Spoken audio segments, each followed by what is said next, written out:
Richard Rawlings built Gas Monkey Garage into one of the most recognizable names in American car culture, and then he burned it down himself, one rushed build, one lawsuit, one bad burger at a time. This is the full story of how a scrappy Dallas garage went from a Discovery Channel phenomenon to a cautionary tale about what fame does to the thing that made you worth watching in the first place.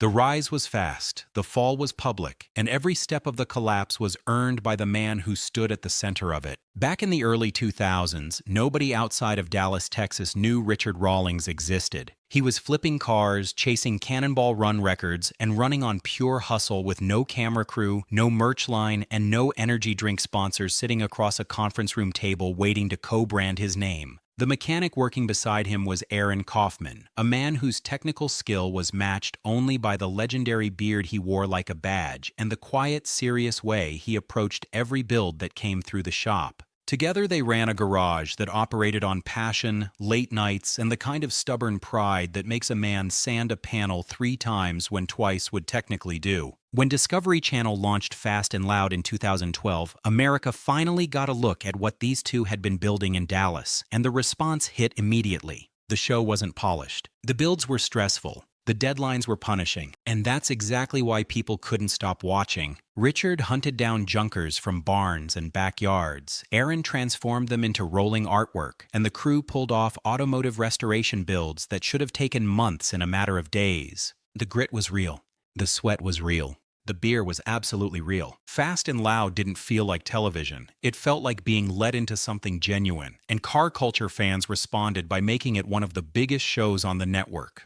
American muscle, hot rod culture, and real mechanical skill, the show landed every note a generation of gearheads had been waiting to see taken seriously on cable. What nobody expected was how fast the success would start working against the very thing that created it. As the audience grew, so did Richard's appetite for expansion. Merchandise appeared first, then energy drinks, then bars and restaurants, then drag racing teams, and the Gas Monkey name started appearing on everything from t-shirts to tequila bottles. The garage that once meant blood, sweat, and real craftsmanship was becoming a brand, and brands answer to spreadsheets, not carburetors. The production pressure on Fast and Loud tightened with every season that performed well, and builds that demanded weeks of careful work got squeezed into days purely for manufactured television drama. Aaron Kaufman, the man whose hands were responsible for every car that left that garage with its reputation intact, started feeling that pressure in a way he couldn't keep ignoring. Something was slipping.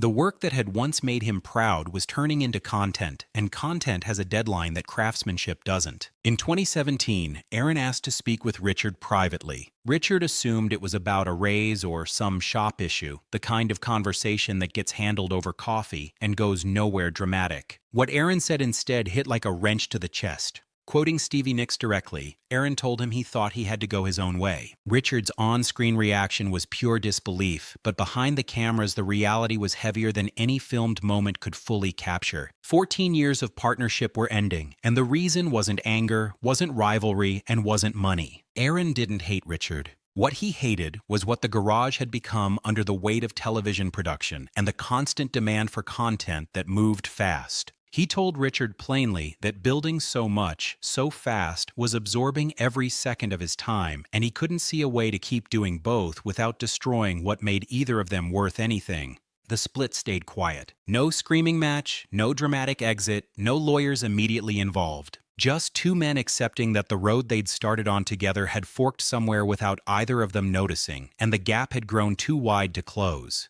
Gas Monkey Garage lost its heart the day Aaron walked out, and the fans felt it before the season finished airing. Fast and Loud continued without him, and the builds kept coming. Flashier in some ways, louder in presentation, but the craftsmanship underneath carried a hollow quality that die-hard automotive enthusiasts recognized immediately. The online community started calling the show fast and fake. Others settled on all flash, no gas. One build in particular became the symbol of everything that had gone wrong, the 1968 Bullitt Mustang project, which arrived on screen gleaming in green paint with a roaring engine and left the forums full of gearheads pointing out the Bondo patches, the rushed bodywork, and the zip tie solutions that no professional shop would ever let leave the building.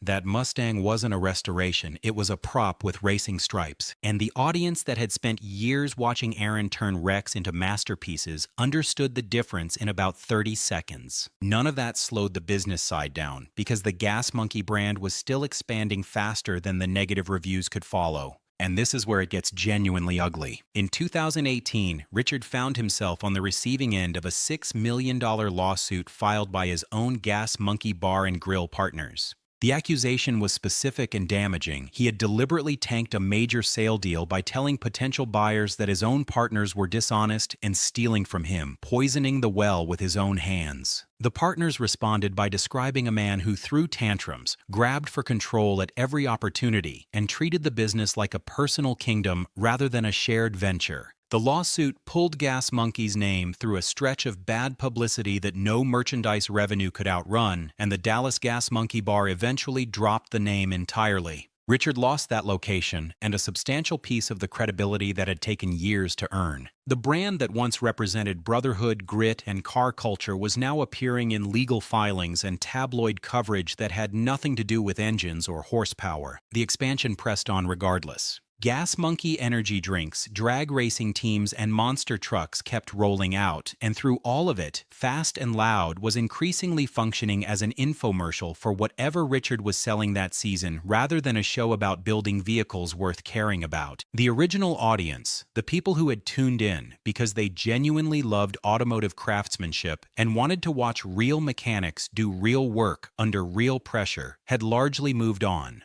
What remained was a version of Gas Monkey that wore the skull logo and said the right things, but had traded its actual identity for revenue streams and celebrity exposure. After 16 seasons, Fast and Loud ended in 2020. There was no finale episode, no tearful send-off, no moment where the crew gathered in the garage for one last walk through the bays. The show simply stopped, and Richard confirmed the news on Joe Rogan's podcast with a casual delivery that made it clear he'd already processed the ending long before anyone else heard it. Most people who had been watching since 2012 weren't shocked. The show had been running on fumes for years, and everyone who still cared had already moved on to other shops, other channels, other mechanics who built cars because they couldn't picture doing anything else. Richard pivoted to YouTube, opened new bar locations, and chased the next venture the way he'd always chased the next flip.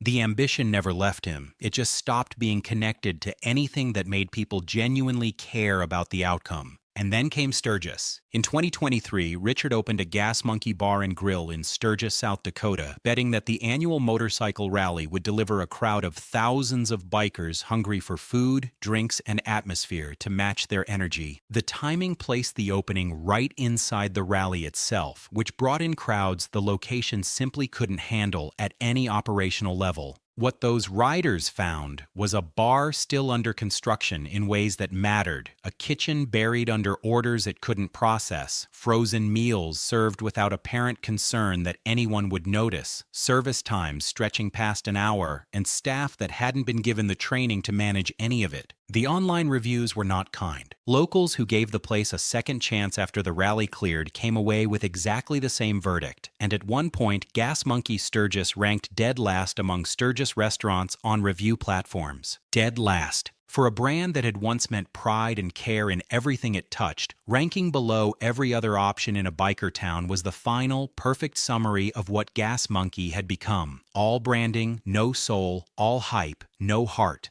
The Gas Monkey story began in a real garage with two real guys who genuinely loved what they were building. Richard Rawlings had the hustle, and Aaron Kaufman had the hands. And for a stretch of years, that combination produced something television audiences responded to because it was authentic, in a medium saturated with staged emotion and scripted tension. The money came.